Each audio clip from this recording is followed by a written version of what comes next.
This is 757 Saturday Sports Talk. Here are Matt Hatfield and Coach Ed Young.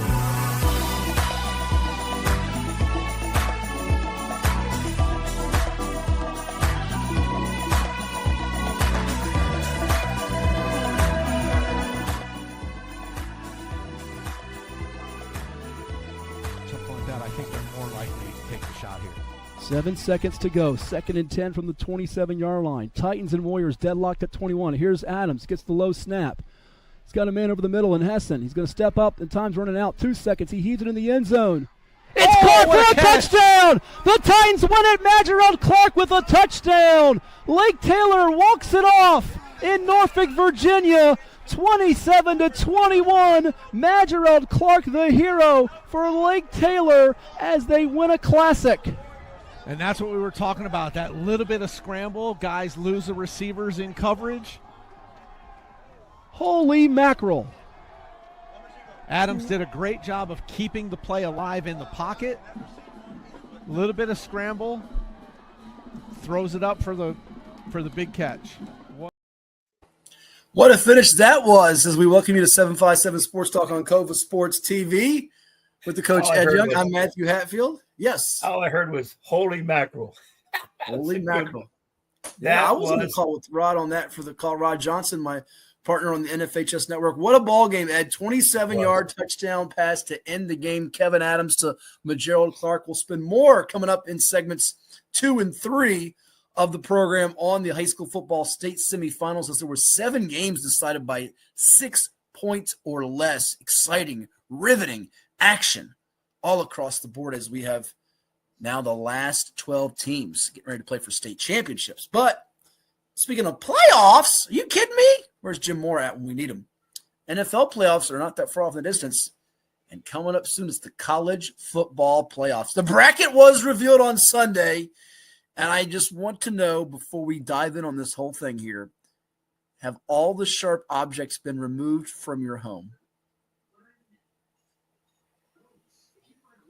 Yes, as I peruse the placements, Alabama, no business being in there. That should be Notre Dame. I'm good with JMU, Oregon, good Tulane, Ole Miss, Miami, Texas. Yeah. You're good with all that. You're calm. I thought you'd be screaming and cussing and chucking things and throwing things. The old Ed Young chuck and duck. You know how you like to do the old Ed Young chuck and duck. You're tossing things, and we got to make sure we don't get hit by it. There's no need to. I've heard a lot today on this since noon, and Notre Dame got screwed, and Alabama doesn't belong, and I'm okay with the rest of the teams. I don't know about placement. I did my own little thing here. You got research. Let's see this. Is it a napkin? You did it on a napkin? No, I've got the way I did it was, here's my number 1 was Indiana, number 2 Ohio State, number 3 Georgia, number 4 Texas A&M. I think that's close to what happened. Now here's the matchups. Number 9, my 9th seed, Oklahoma versus number 8 Notre Dame. Winner plays Indiana. JMU 11 plays Oregon 5. Winner plays Texas A&M. Number 10, Miami against 7 Texas Tech. Winner plays Ohio State. And number 12, Tulane against number 6 Mississippi. Winner plays Georgia. That's the real NCAA playoffs. I'm done. That's the real. Okay. Well, that's not what got released. There was question marks as we showed it to you for a brief second for 11 and 12, as people know, going into what it was going to look like. And there it is. James Madison got in by virtue of Duke taking down UVA, who made a nice comeback. 90-yard drive, I think it was, like a minute change to go. Heck of a performance to get back in the game when UVA was getting handled in the game pretty much and dominated. But Duke gets the score. They get the takeaway, all she wrote. And Duke gets passed by another Dukes, the JMU Dukes, as that made people all over Harrisonburg and all over the Commonwealth and those that have ties to JMU, like my own father, as I played a fight song for JMU, all excited as Alonzo Barnett. We're going to try to lead JMU past the Oregon quack Ducks. But I thought you'd be more upset, Ed. More upset than Notre Dame, who was in the field before the release ahead of Miami. They don't play a game. Neither one of them plays a game. Alabama gets drubbed. Like you said, they get drubbed. And the next thing you know, no Irish. I mean, I thought you would be you're acting calm here. But we know inside you're aching. You're screaming. You want to rip your chest out and go, we're in the championship game last year. Our only 2 losses, our only 2 blemishes were to quality teams in the form of Texas A&M, who's in the field, and to those Miami Hurricanes. Aren't you livid right now? No, we've actually gone over a lot of this the last few weeks. I'm going to put it simple without screaming. Notre Dame belongs in there. Yes, they lost to Miami, but it didn't come down to Miami or Notre Dame, in my belief. It shouldn't have been. And here's what gets me. And I don't want to get riled up. NCAA is so full of it. Everything's so screwed up, okay? They say this conference championships mean nothing, especially if you lose. Okay, tell that to BYU. BYU was in the tournament, the playoffs, until they lost. Now they're nowhere to be found. 7. They got beat. Alabama lost, and it didn't bother them. Okay. Well, hold on now. They had beaten Georgia in Athens, so the committees gave them the mulligan of, well, you've already beaten Georgia once. We don't expect you to beat them again. Now, listen, I'm with you 100%. I don't think Alabama belonged because I said to you on this same program last week, what happens if Alabama gets drubbed? And they got drubbed by more than 2 touchdowns, 28-7 against Georgia, negative yards rushing. They were non-competitive, repeat, non-competitive in the football game. But they play in the SEC, and they are Alabama. And I thought Notre Dame, though, was the biggest entity. You was talking about the greatest college football program ever.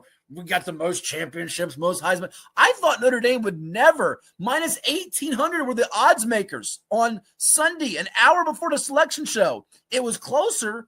It was closer with Miami and Alabama. That was what people were saying. The experts, the pundits, he said they're hooked to the hip because Miami beat Notre Dame. They played each other. They'll take the safe way and put them in. But here's the one that bothers me the most, though. Not only that Alabama's in, and I can go either way on Notre Dame being in or out, because I think you are being realistic because Notre Dame doesn't have a quality win against a team in this field, and Bama does. But why doing this bracket? Doesn't something stand out to you about this bracket? We see JMU, Oregon plays Texas Tech. Tulane, Ole Miss, by the way, interesting coaches changing there.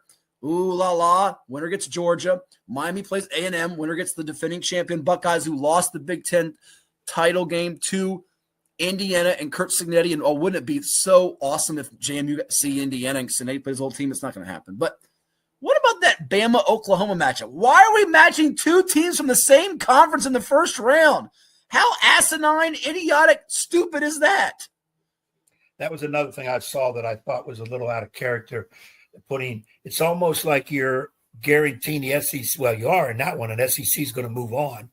And there's 5 SEC teams in there. And I keep saying, I'm not going to change my opinion. I changed it a little bit when I first began the year when I said all 9 conference champions should be in it. I changed that and said, no, you're going to have a record that's comparable to the top 10 teams in the country.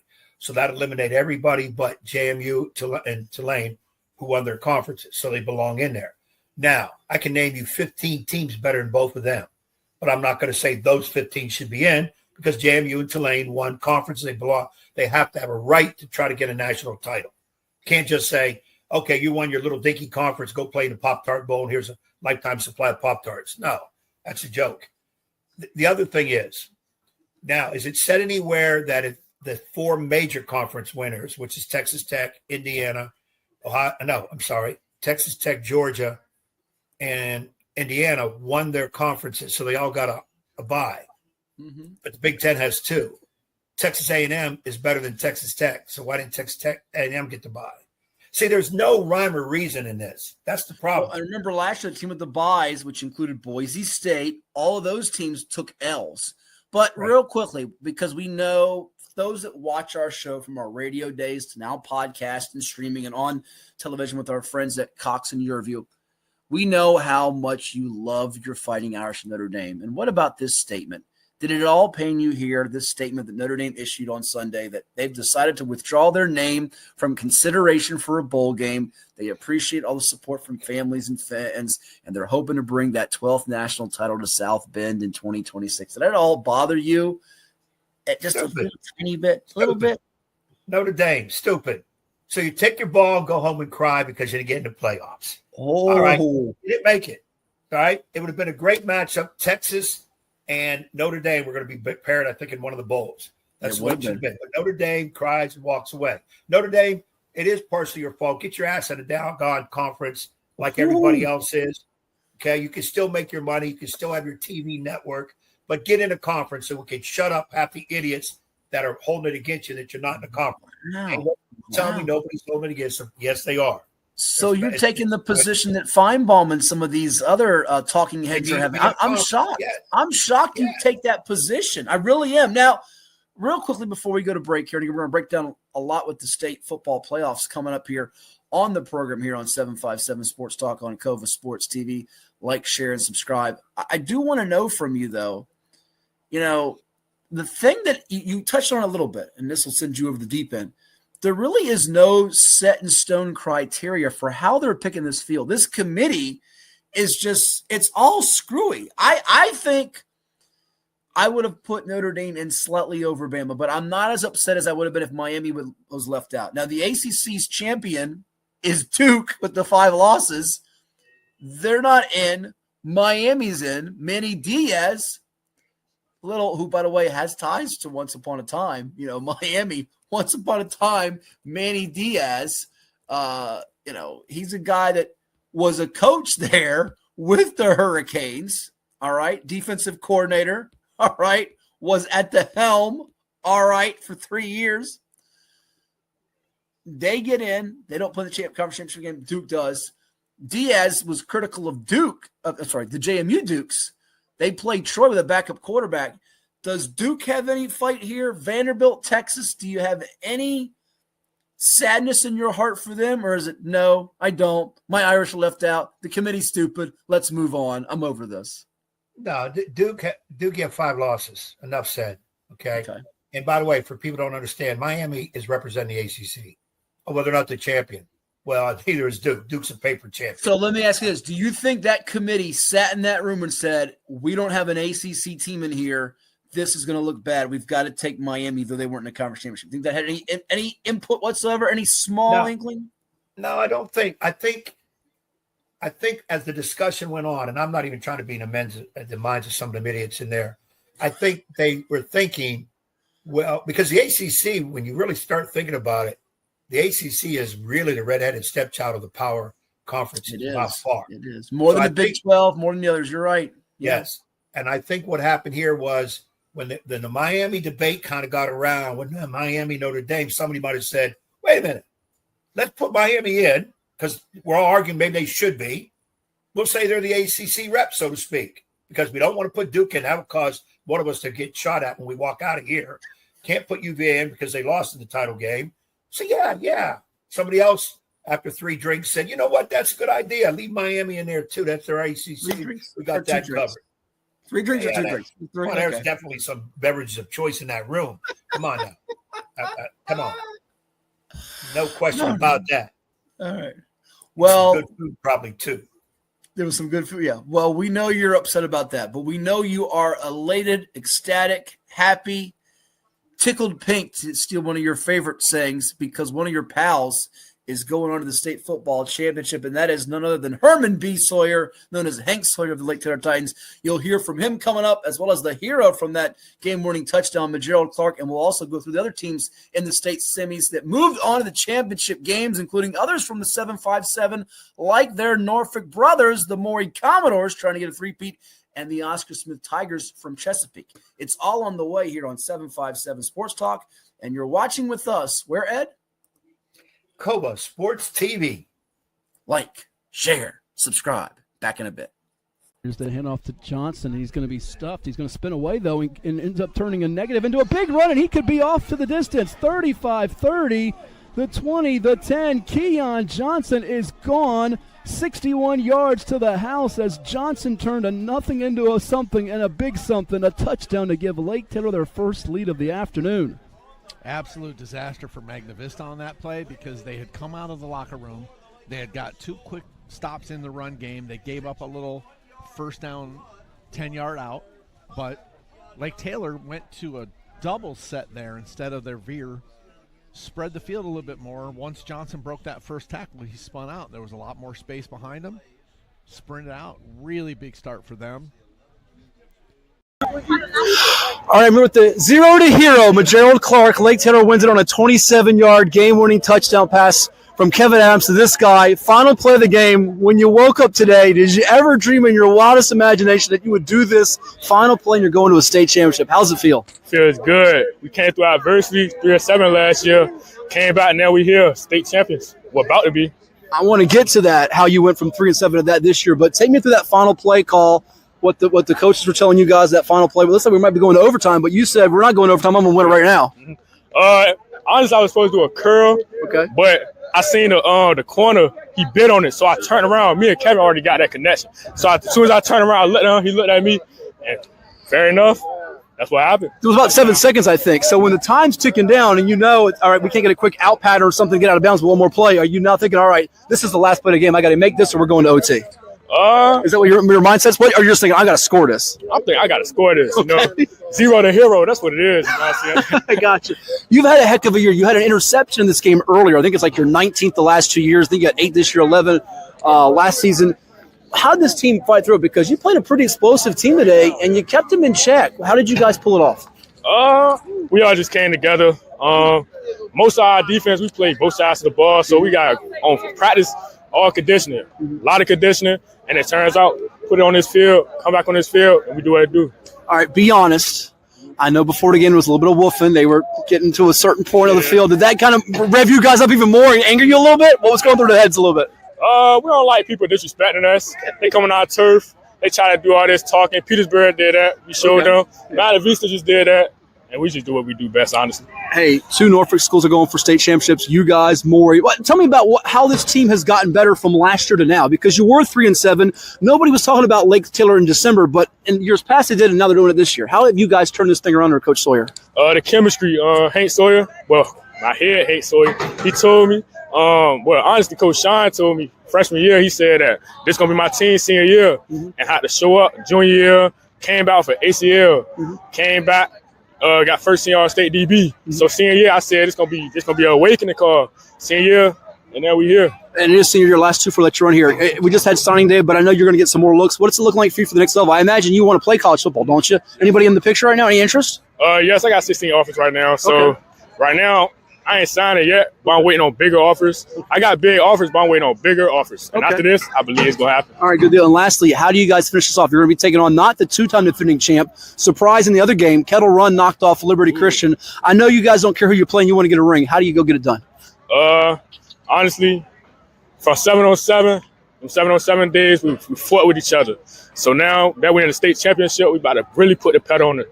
And we about to do what we do best. From 0 to hero, and you know about that. Magerald Clark wins it for Lake Taylor. They're going to the state championship. Congratulations. Good job. How about that? Magerald Clark, Keon Johnson, who rumbled for well over 200 yards on the ground, Ed, a couple of touchdown runs for over 130 yards to begin the second half, and Lake Taylor victorious over Magna Vista in the state semifinals. It is 757 Sports Talk, powered by Cova Sports TV. Like, share, and subscribe as we go through now the playoff brackets across the board and VHSL state semifinal games. As it was not just one team from Hampton Roads, Ed, getting the victory. It was 2 other teams that prevailed, and you thought it would happen possibly for both Oscar Smith and for Moore. As we go through the brackets here, you see the Class 4 picture. One team that came up short, it was the Lafayette Rams, who missed a field goal at the end, a 46-yarder that could have won the ball game against Loudoun County. They had a nice comeback effort, and it came up just short against the Captains, who will take on Varina. But we go back up on the upper portion of the bracket to Class 5.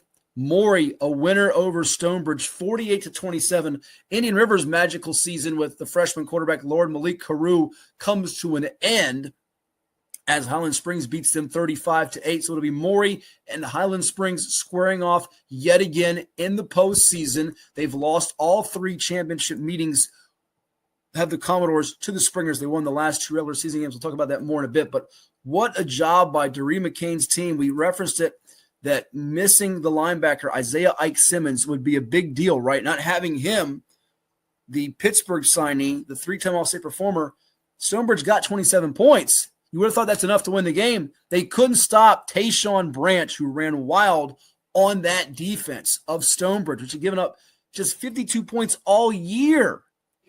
Literally in the regular season, they scored more points than Maury in this game than Stonebridge gave up to 10 opponents. And you see how great Tayshawn Branch was running the football. Well, here's a snippet of that, courtesy of Andy Hayes and RJ Windows on the NFHS network. There's Branch. He's got it. Straight ahead, still not down. And he somehow spins out. 25, 20, on his feet, all the way to the 10. He's still going, and he's down at the 1-yard line. What a run by Tayshawn Branch. That looked like Jeff Overton. Oh, my goodness. When he was in Freedom. Tremendous run there by Branch. Watch it again here. Every time Maury sees Stonebridge with 3 down linemen, coach, they're coming up and they're running the ball. I mean, they bring him back in. Look at the missed tackles. 3, 4, 5. They just couldn't get him out. Couldn't get him down. And Golston ends up hustling down and making the tackle. Kedrick on the 1-yard line. 215 yards and 4 touchdowns for Branch against that Stonebridge defense. I know you're going to play the I told you so, Matt, and Maury would win game, but how stunned are you at the result of this to do it with ease like that? And that run by Branch, my gracious. Great run. I thought he slipped coming with the ball. He slipped. Great quarterback sneak with that too, and he kept that and kept going. With Damo Everett to basically fool the defense. So you see that in the future package for the Highland Springs game coming up. You can see some things. Yes. Okay. There's some variation of that too. All right. Nice eye of you to catch that. Okay. I thought Maury would win, but closer because Simmons is gone. 48 points, didn't miss a beat, I guess. And I kind of made a statement in this too. I said Stonebridge is really, really known for their defense. But I thought Maury would win this with offense, but still a lower scoring game. You say it made it look like it was a rout. Stonebridge has been just that, a very big stone for people to try to knock down this year. Now we got Maury and Highland Springs, a classical matchup. These guys know each other, have played each other. And I'm going to say, I think this time hold your thoughts on that for the next segment. I know you're about to say, okay. I can see. Let's stay with the semifinals here before we move to the championship round in the next segment. But my takeaways from the day, and there was 7 games decided by 6 points or less. You're going to see more of them. How about these 2 Norfolk running backs? They're just built different in the 7.57 in Norfolk. Johnson runs for Ed. I mean, his yardage was ridiculous in the game against Magna Vista, 273 yards, and Branch goes for 215 and 4 touchdowns. And I tell you where this game swung. Stonebridge is trying to ease back in the game. It's 27-21 in the third quarter. Maury has a 4th and long on the other side of the 50. What do you think Doree McCain dialed up? 4th and 15. What do you dialed up? What do you think he dialed up? 4th and what's again? 4th and 15 on the other side of the 50 against Stonebridge, up 27-21 midway through the third. Are you bringing out the punt unit, or are you doing the Ed Young and you're slinging it to the end zone? I'm bringing the Ed Young stuff out. We're going for the end zone. Well, let's check it out. I think they're going to go down here 101 on this to number 3 down here on Langston Bridges, and they got quads to the up top. Here's Everett back to pass. There it is. Chuck it deep toward the end zone, and it's going to be caught. Touchdown by Williams. And did he push off? That's the question. I thought it was defensive pass interference myself, but we'll see in a second. Official. There's a flag saying now. It's going to against Stonebridge.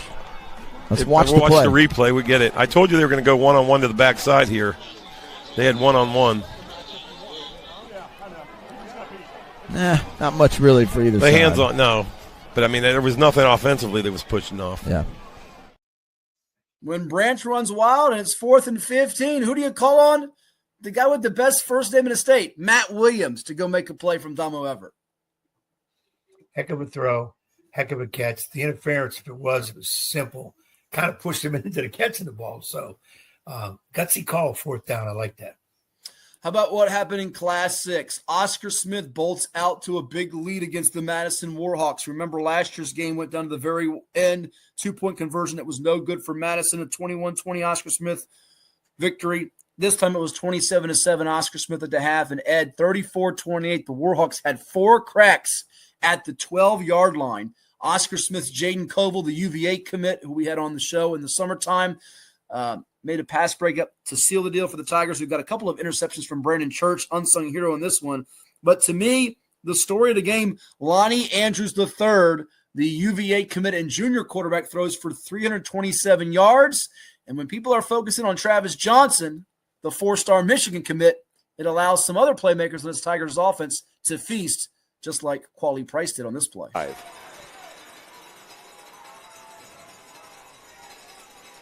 4 wideouts. Andrews back to pass. With time, fires for the end zone. Oh, what a great catch! Whoa! Oh, my goodness! Quali Price with a one-handed grab.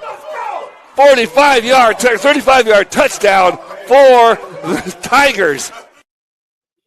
That got them hyped. They were up 2 scores at that point, but credit to Madison, Ed. They gave a heck of a battle. Justin Counts, I think his team deserves a lot of praise. 4 losses during the year, and they gave Oscar Smith a scare after the Smith Tigers played maybe as close to a perfect game as you can in the region finals against Thomas Dale.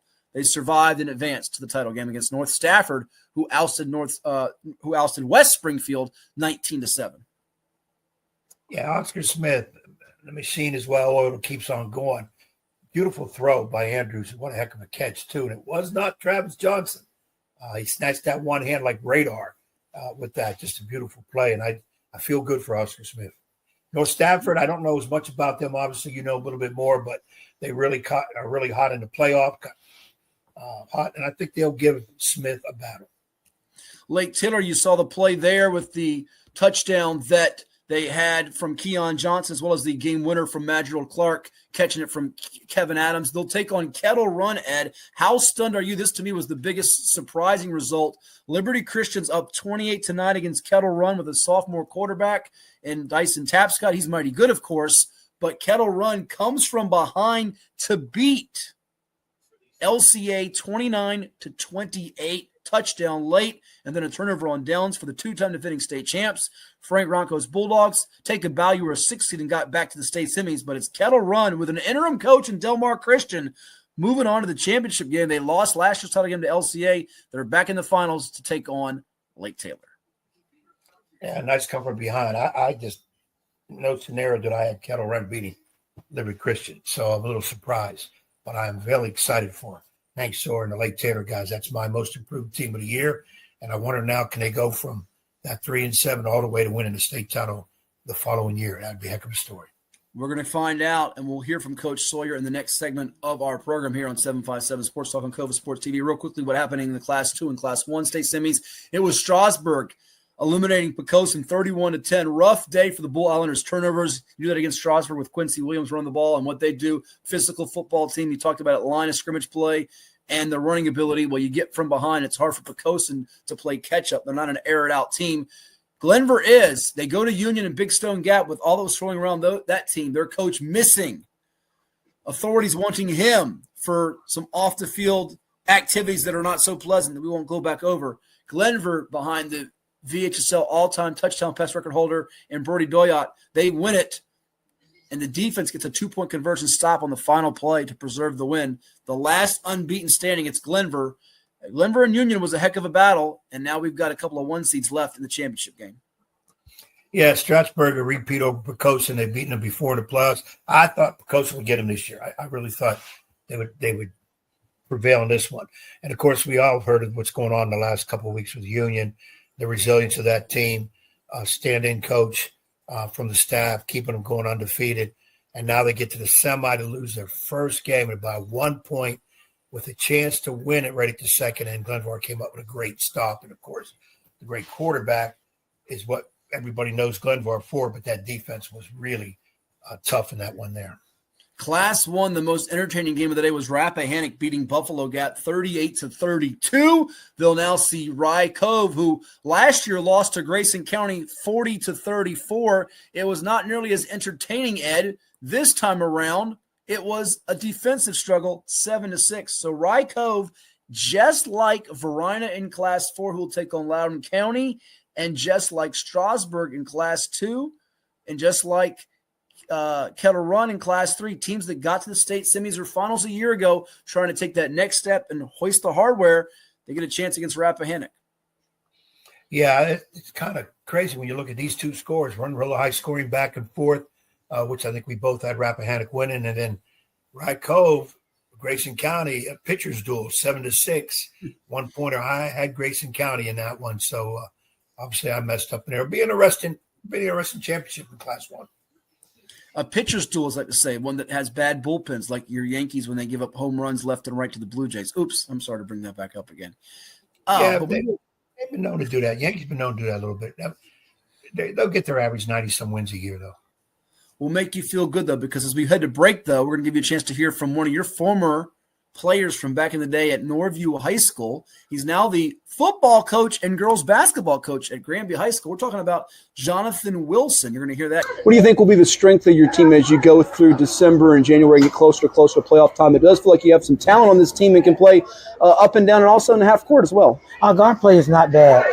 Need to settle down a little more, play with a little more poise and under control. But I think as our guards develop that type of mindset and control as we get better and they gain more game experience, we should improve.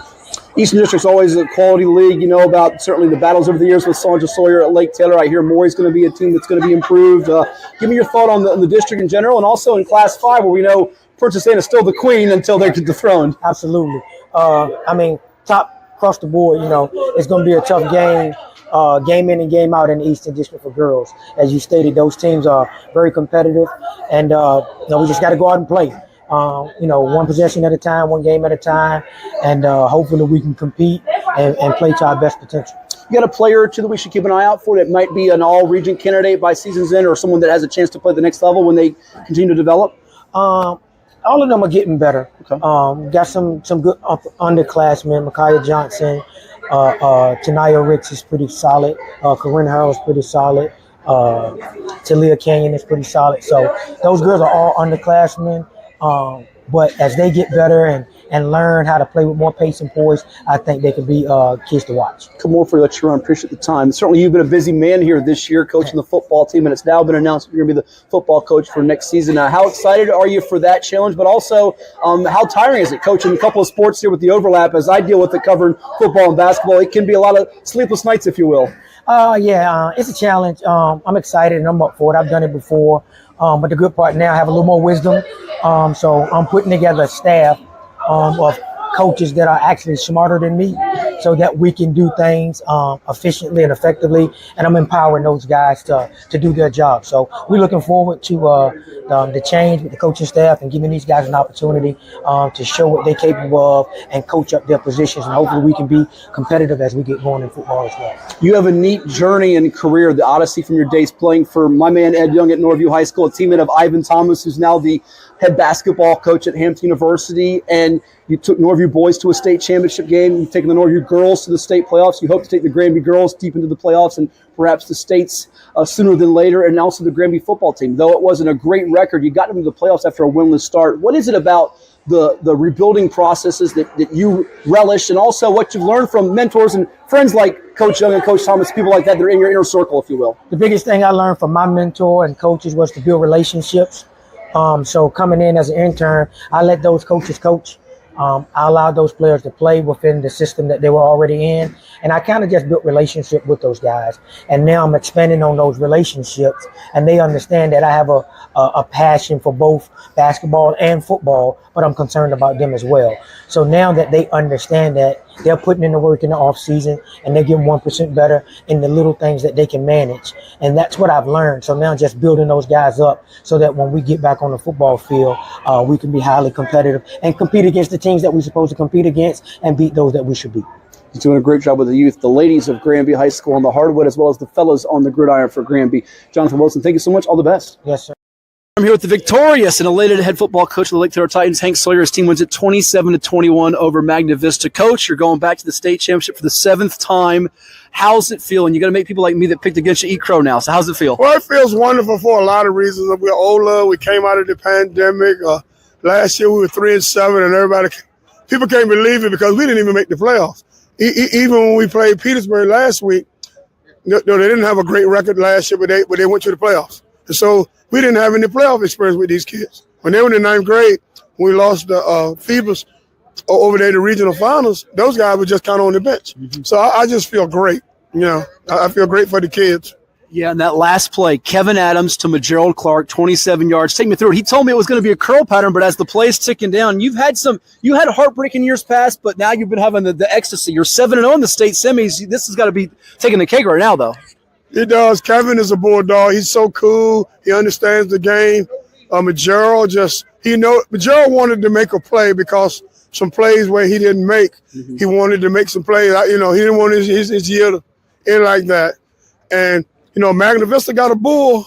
They got a bull in the backfield, so we didn't want to go in overtime with him on the goal line and just give him 3 shots at it. So how did you guys do it? Because on the broadcast on NFHS, Rod and I talked about where we felt this was going to be a game in the 40s. We could be last team the ball last, but your defense really made a ton of plays today. And how about, Devon Powell, defensive player of the year for you. Right.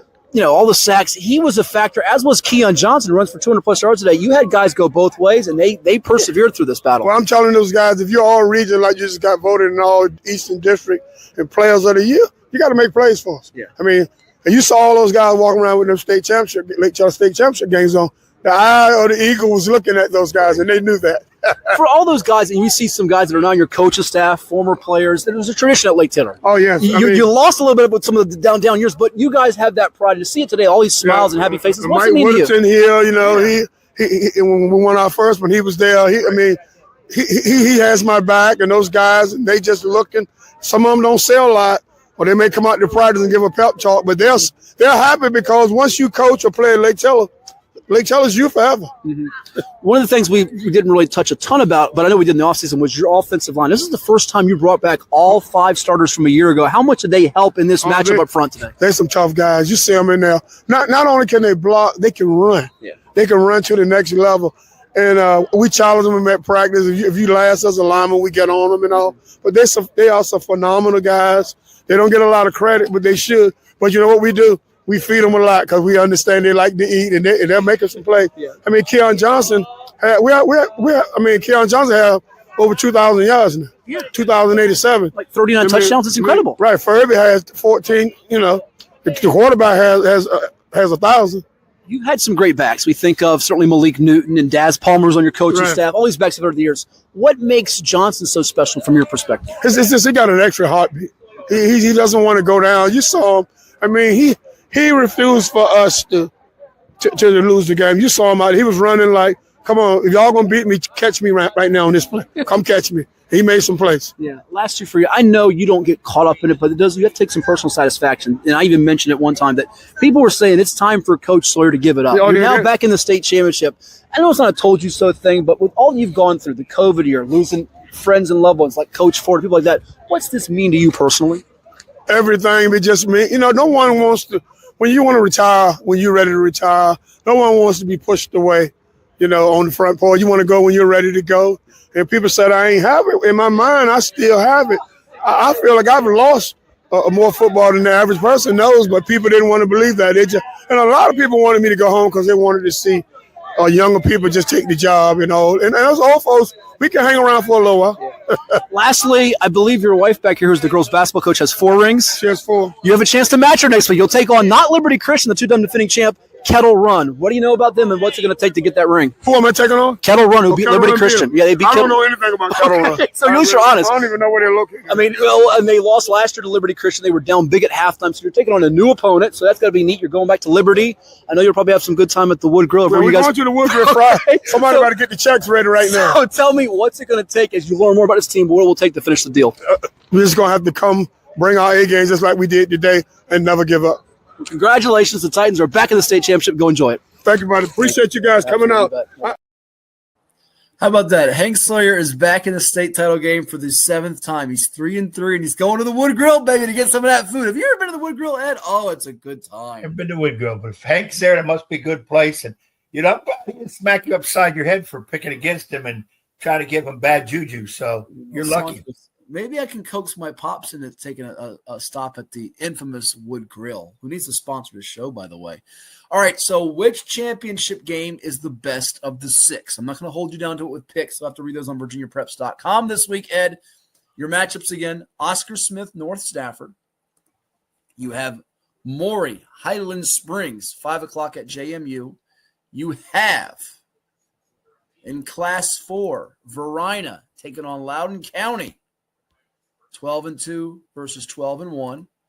You just heard from Coach Sawyer. He doesn't know anything about Kettle Run. I'm sure he will by the time the game kicks off. It might have been a wink, wink. I don't know anything about Kettle Run. I'm sure his staff has been diligently preparing for the Cougars, who are 13-1. His Titans at 12-2. And again, your matchups in Class 2 and Class 1. Strasburg, 13. Check that, 12-1, taking on 14-0 Glenver, while Class 1 features the 3 seeds of Rappahannock-Rycove. If you can only watch one game, which one are you choosing and why? Maury, Highland Springs, without doubt. Why? I think it could be high scoring. Okay. And a lot of athletes on the field. Now, I want to discredit any other championship games when the kids played for to get in there. But you asked me what catches my eye of the 6, Maury, Highland Springs. All right, that's the one that catches Ed Young's eye the most. We've got more coming your way. You're watching 757 Sports Talk with us. Keep it tuned, locked and loaded to Cova Sports TV. All right, here with first-year Norfolk Collegiate head basketball coach David Cochrane. His Oaks win at 55-51 in a barn burner against the Granby Comets here, a private school versus public school matchup. Coach, you were a heck of a shooter back in your day at Salem High in Virginia Beach. Did you think you'd win a basketball game against a rugged Eastern District team going 0 for 14 from 3? Yes. Okay, why is that? Because I mean, I know that we're the expensive private school across the street. We're rugged. Okay. We're physical. Every practice is tough. Every practice is intense. That's kind of how we institute a lot of our principles, a lot of our identity, our culture. So to me, this is kind of what I saw coming, a 50-something point game. Our goal is to keep them under 53, and we did that. Let's talk about your defense, because it was pretty stifling for most of the game. They have a couple of dynamic playmakers like Antonio Williams, Deshaun Spellman, who's a Division I recruit. Yeah, Gabe Soul played well. But it felt like you wanted to make them settle for jumpers, keep them out of the paint, and you did a good job inside. What was sort of the strategy? Mix it up defensively, keep them off balance? Our strategy was we wanted to get them out of rhythm. Okay. We wanted to, get into multiple zone looks, B, get into pack line, kind of Tony Bennett-style defense, mix all 3 of them in, and try to get them off rhythm, because they're so talented that if you don't get them off their rhythm, they just get into the flow. Sure. They beat a lot of teams, like almost anyone. Yeah. You got a lot of good players on your basketball team. Legend Bunch is a youngster for people to watch out for. Sam Nady Horsky inside. Yes, and then some other guys, the role players, I thought, from Mills to Wright. Speak on some of those guys. Gavin Millette. You had guys that stepped up at different points of the game. What do you see from your group? I see a lot of guys that got overlooked the past 2 years, besides Sam Nady Horsky. I see a lot of guys who got overlooked. I see a lot of guys that didn't get in at particular schools or got short leash, and they want an opportunity. A lot of them came here. I was lucky enough and blessed enough to be part of their lives before, and they came, and I think they have something to prove. You're going to see this every single game we have. Like, sure. We feel we can. We weren't even in the top 2 in Virginia Pilot. It bothered them today. Mm-hmm. Like, we think we have a chance to be the best team in the area. Like, and we have always got back. For the most part. Yeah, for sure. Come on, let you run here. You're the son of a legendary high school basketball coach, and Bill Cochrane is in the stands watching. I see he's into it throughout the game. Tell me about what it's like just to have his tutelage and what the tips he's giving you on this journey here. Oh man, I got him involved, man. He's itching, and I know he played at Carolina, so he goes to all the Carolina games still, but he's sacrificing a lot of that to come to these games. He's involved with strategy. He's involved with a lot of things, man. Like, he gives, I love hearing everything he's got to say. He's got, to me, I believe this, and I'm really honest to God trying to be unbiased. He's the best teacher of the game, best strategist of the game, I think. Well, to that, I'm sitting with one of the photographers here, Andre Washington, and I say, with under 10 seconds to go, you're up by 4. I said, I know these Cochranes, they're going to think they have a couple fouls to give, and you did that. Yeah. So you let the time tick down. How much are you thinking in those situations, time and score? I know that's a big thing that he's taught you over the years. No doubt. We do situations, at the end of every single practice. We practice that situation. Up 3, 57 seconds, our ball, they're pressing. So we got every situation that we've worked on. We're ready for those things. I feel like we're pretty even keeled for the most part. Even though a lot of them are inexperienced, I feel that we've been working hard to kind of get ready for those situations. And, dude, they executed. I'm proud of them for real. Lastly, you also have some good young blood on your – I know you work with these kids throughout the summertime to now. And you have some good young blood that have played basketball and started in the area recently, like Kendall Bynum from Western Branch, Virginia State, P.J. Gill, who played at PA and Old Dominion. Tell me what just this brotherhood and bond you all have from coaches to players and how that's helping you on the court. They're amazing. Seriously. They come in every day, do everything that's asked of them, plus more. They got great relationships with the players. They really take control of a lot of my player development stuff. And so we feel like we got a lot of bases covered right now. I'm not saying this for me. I think I have the best staff in the state. Nothing about me, but those guys, to me, are the best staff. And they do a great job. They're a big part of why we win. Well, it should be a fun year for Coach Cochrane and Norfolk Collegiate at the Oak House. Thank you so much. Congrats on the win. When we return here on 757 Sports Talk, my partner, Coach Ed Young, tells us about his experience with VCW Wrestling, including the Greek god Papadon and George Pantas. It's all coming your way on Cova Sports TV. All right, here with Nansemond River head basketball coach Joe Hassell. His Warriors win at 68-50 over Western Branch to open up the season against the Southeastern District foe. Coach, I'll give you a little trivia nugget. First time the Warriors have beaten the Bruins 3 times in the same calendar year since 2012. So this is a good way to start things off for you, isn't it? Yeah, I mean, they're a really good team. They play really well, and especially for this rivalry game on their home floor. I think it was a good win for us because we knew they were going to bring it. They were going to battle. So it feels good, but we can't sit on it too long. We got to late till Saturday. Yeah, it's a big matchup for you. The Bruin Crazies, the River Rowdies was back for the JV game and the varsity game. Thought the key of the game was your offensive rebounding, your size inside. You had 19 offensive boards. How much of that was a focal point to go inside and pound them in there?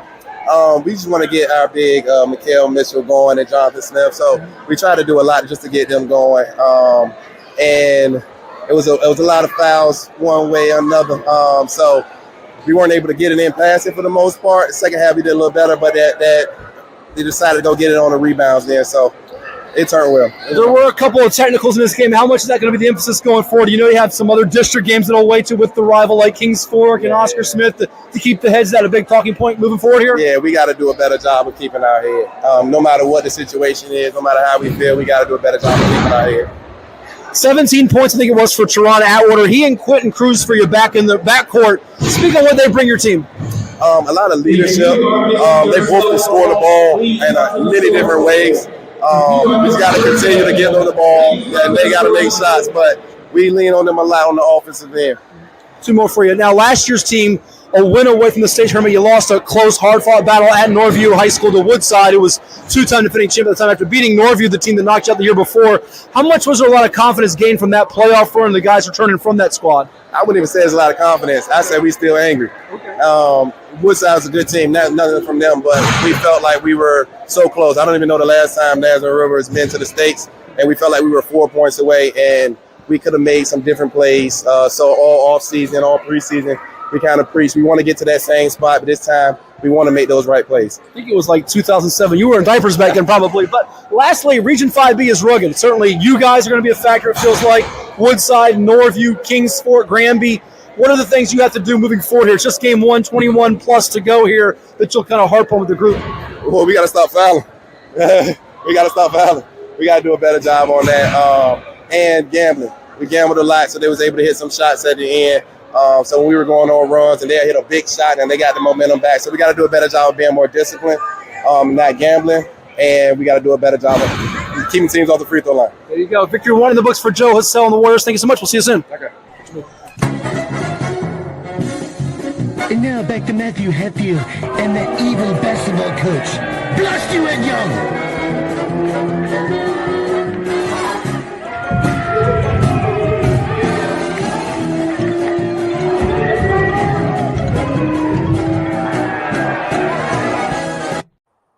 That's right, the evil basketball coach. There he is, Ed Young. We heard from the guy that followed him up as the basketball coach at Nansemond River, Joe Hassell. And for those that don't know, and if you listen to our 757 Saturday Sports Talk program on Cova Sports TV, you do know VCW had a big wrestling show in Norfolk at the Masonic Temple, and Ed was there, and it looks like you became an evil guy. You went heel like George Pantas, our good buddy. I went heel. I kept it under wraps in front of you and the whole world. And now, let me just tell you this, you pencil neck geek. Mess with me, you'll get like what the old lady got in the front row. Kendo stuck upside the back of the head. Wow. So you and George, and that's the Greek god Papadon. If those missed it, you can see it on our Cova Sports TV YouTube channel. His conversation. I want to know, did he win the match against Brandon Scott, or did he lose? What happened? He got pinned. Oh, he lost. He lost. Referee cheated. Yeah. Wait. So hold on now. You turned heel like George and Papadon, and you blasted George, and you're losers. You guys are a bunch of losers. I don't want to hear about it. Unbelievable. Like I said, you pencil neck geek, keep talking, and we got something for you too. Well, we're out of time, so it'll have to come next week. For the coach, Ed Young, and all of our special guests, we thank you for watching. This has been 757 Sports Talk, and we'll catch you next time on Cova Sports TV. See you later.